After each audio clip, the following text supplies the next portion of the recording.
People always get mad at me when I say this, but I do not like moissanite as an alternative to diamonds, and I'll tell you why. Moissanite is a synthetic or a man-made stone. Technically, natural moissanite does exist, but it's so rare and unusual to come across that it's not really relevant when you're talking about like how it's kind of marketed and used in most jewelry. And one of the benefits of a moissanite is that it's almost as hard as a diamond. It is very durable, totally appropriate to wear every day. This is called the Mohs scale of hardness, which is one of the ways that that is kind of assessed and graded for gems. A diamond is a 10, a moissanite is a 9.25, sapphires and rubies are a 9. All that said, I do not really like moissanite, especially in person. The way it flashes back, because it's actually more refractive than diamonds, it's very dispersive. It actually looks almost kind of like rainbowy, and I personally don't like that. If I'm wearing like a white stone, I want it to be like an icy white sparkle, especially in the bigger sizes. Like the bigger you go with moissanite, the more it starts to look almost like a Swarovski crystal or something. And if you love that look, it's great. I personally find it like a little bit flat.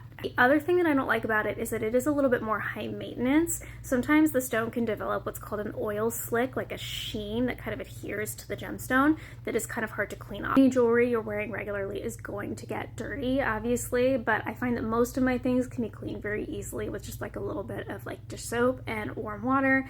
And a lot of people who have moissanite and have worn it for a long time will report that you actually have to use like something like really strong, like a silver polish or something on the surface of the gemstone to get that off. And finally, a lot of the moissanite jewelry that I have seen personally has just been not that well made as a finished piece of jewelry. And I'm starting to see this in lab-grown diamonds as well, actually, where even if you're using solid gold, it will be made much more cheaply. The settings might be a little flimsier, you know, the setting work won't be as good. And I'm unfortunately seeing this with lab-grown diamonds as well, because they are marketed so aggressively as like a affordable alternative. Then people are not just taking like the really nice settings they're using for the more expensive gems, then putting moissanite in them. There are a lot of companies that are just cutting every corner that they can to make it as cheap as possible. So you would just want to be aware of that from like a durability and longevity perspective, that even if the stone itself can hold up to everything you're going to put it through, sometimes the piece of jewelry itself can't.